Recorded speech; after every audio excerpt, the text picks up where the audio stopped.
أعوذ بالله من الشيطان الرجيم بسم الله الرحمن الرحيم نحمده ونصلي على رسوله الكريم أما بعد فأعوذ بالله من الشيطان الرجيم بسم الله الرحمن الرحيم مکہ مکرمہ میں بلا احرام داخل ہونا یہ ناجائز ہے۔ جو شخص مکہ مکرمہ جانا چاہے تو اس کے لیے احرام ضروری ہے، چاہے حج و عمرہ کے لیے جائے یا کسی اور ضرورت کے لیے، اور ہونا بھی یہی چاہیے۔ ایسا محروم القسمت کون ہوگا جو مکہ آئے اور کعبہ حاضری نہ دے۔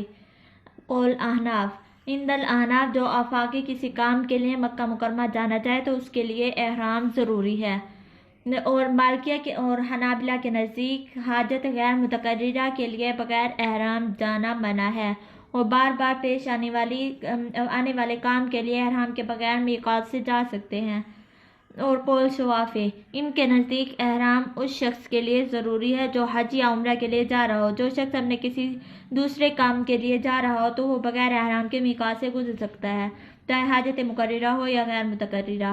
قول اول کی دلیل قول اول احناف کا لا یجاوز الوقت الا باحرام، یہ حدیث ابن عباس کی مرفوع حدیث ہے جس میں عام ہے کہ میقات سے بلا احرام نہیں گزر سکتے۔ دوسری دلیل مسند شافعی میں ابو شعثاء سے منقول ہے، جو شخص میقات پر بغیر احرام کے آتا حضرت ابن عباس اسے واپس کر دیتے۔ عظمت کعبہ کا بھی یہی تقاضا ہے، بلا احرام داخلے کی اجازت نہ ہو، ورنہ عام شہروں والوں کا حکم تو احترام حرم کے منافی ہے۔ قول آخرین کی دلیل حدیث ثانی کے جملے ممن کان یرید الحج والعمرہ تک استدلال، جو شخص حج و عمرہ کا ارادہ رکھتا ہو اس کے لیے احرام کا حکم ہے۔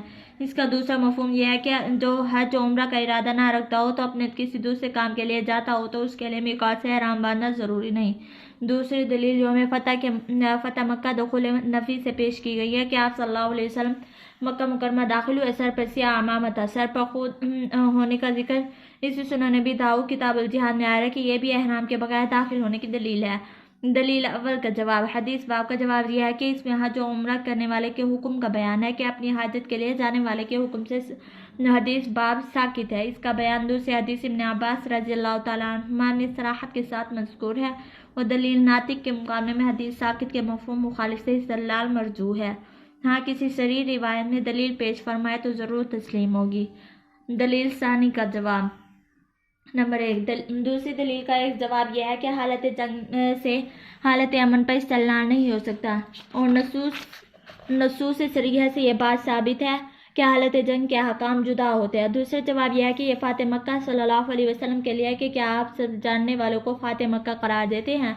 تیسرا جواب مرفوع روایت سے ماخوذ ہے، انما احلت لی ساعۃ من نہار، یقیناً بطور خاص میرے لیے ایک دن مکہ کو حلال کیا گیا، تو اختصاص نبوی سے عمومی استدلال نہیں ہو سکتا۔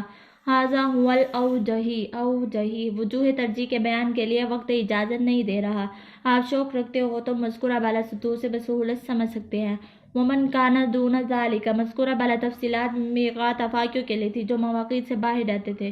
اب ان کا ذکر ہے جو مواقیت کے حدود سے اندر رہتے ہیں، ان کے لیے حکم یہ ہے کہ جہاں سے سفر کا آغاز کریں وہیں سے احرام باندھ لیں۔ دیگر ائمہ کا بھی یہی قول ہے۔ اب یہ ہے کہ احرام کے وقت خوشبو لگانے کا کیا حکم ہے، تو اس کے بارے میں اختلاف ہے۔ امام مالک رحمۃ اللہ علیہ کے نزدیک ممنوع ہے، پھر عند الاحناف عند المالک حرام، عند المحمد مکروہ ہے۔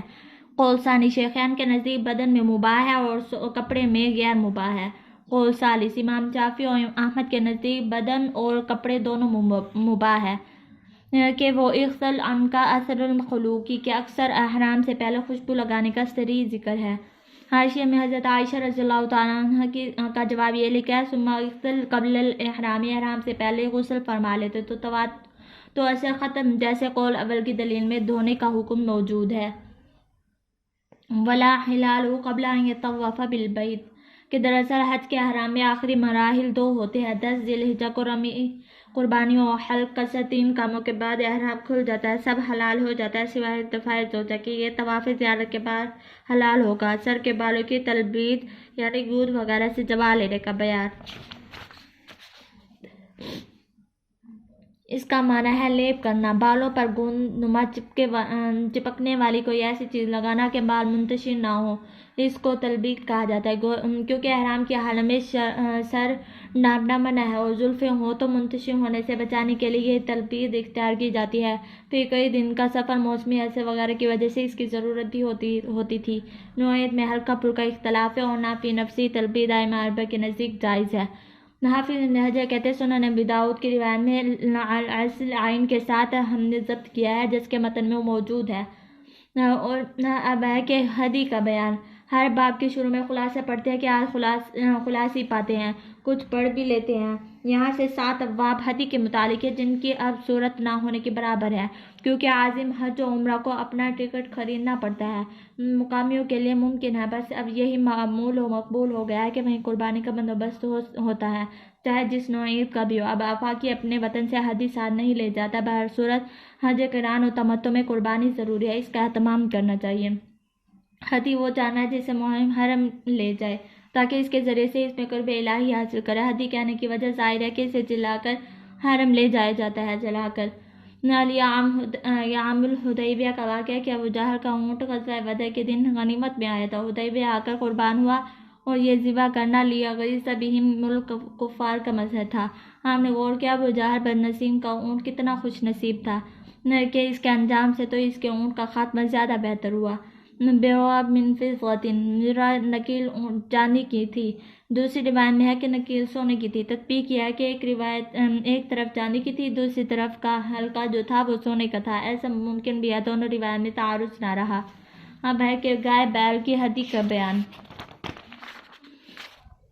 تو یہ حجۃ الوداع میں امہات المومنین کی طرف سے دم شکرانہ یعنی حج تمتع کی واجب ہدی کے ذبح کا ذکر ہے۔ تو ازواج مطہرات حج میں ساتھ تھیں، سب کی طرف سے دم شکرانہ ادا کیا گیا۔ 8 کے حج تمتع کی وجہ سے سیدہ عائشہ رضی اللہ تعالیٰ مقام صرف میں حائضہ ہو گئی تھی، اس لیے حج سے پہلے عمرہ نہ کر سکی، لیکن فرض کے عمرہ کی وجہ سے دم ان پر بھی واجب تھا۔ سب کی طرف سے بطور وجوب ذبح کیا گیا، 8 کی طرف سے دم شکرانہ اور 1 کی طرف سے فرض کے عمرہ کی بنیاد پر واجب الدم۔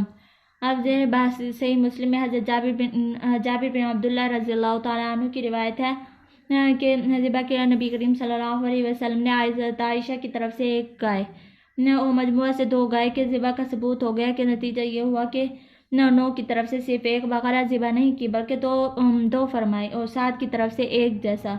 اب یہ رہی یہ بات مسلم کی روایت میں صرف حضرت عائشہ کا ذکر ہے، دوسری کا تو نہیں ہے۔ تو اس کا حاصل یہ ہے کہ دراصل حضرت سعودہ رضی اللہ عنہ اپنی باری ان کو دینے کے بعد ان سے قریب سمجھی جاتی تھی، تو اس قریبہ سے دوسری حضرت سعودہ کی طرف سے ہوئی۔ اب بات صاف سمجھ میں آ گئی، 1 بقرہ میں 9 حصص کے شاذ قول یا کسی دوسری شاذ روایت کا سہارا لینے کی ضرورت نہیں ہے۔ حضرت عائشہ رضی اللہ تعالیٰ عنہ کے لیے علیحدہ ذبح کرنے کی وجہ کہ حیض کی وجہ سے ان کا عمرہ فسخ ہو گیا تھا اور اگرچہ حج کے بعد کر لیا تھا، مسجد عائشہ اسی کی یاد ہے، اس لیے ان پر حج تمتع کا دم شکرانہ واجب نہ تھا بلکہ فسخ عمرہ کی وجہ سے دم واجب تھا۔ تو ان پر وجوب کی نوعیت کے فرق کی وجہ سے ذبح بقرہ کا ذکر بھی علیحدہ کیا گیا۔ اس مکمل بحث کی تائید امام بخاری کی روایت سے بھی ہوتی ہے، اس میں البقرہ کے بغیر وارد ہے اور واحدہ بھی نہیں ہے۔ البقرہ جنس مراد لیں گے تو واحدہ ثابت ہی نہ ہوگی۔ بہرحال ایک سنن ابی داؤد کی روایت کو دیکھ کر فیصلے کی بجائے صحیح مسلم کی روایت پیش نظر ہو تو اشکال نہ ہوگا۔ وآخر دعوانا ان الحمد للہ رب العالمین۔ ہمارے چینل کو سبسکرائب کریں۔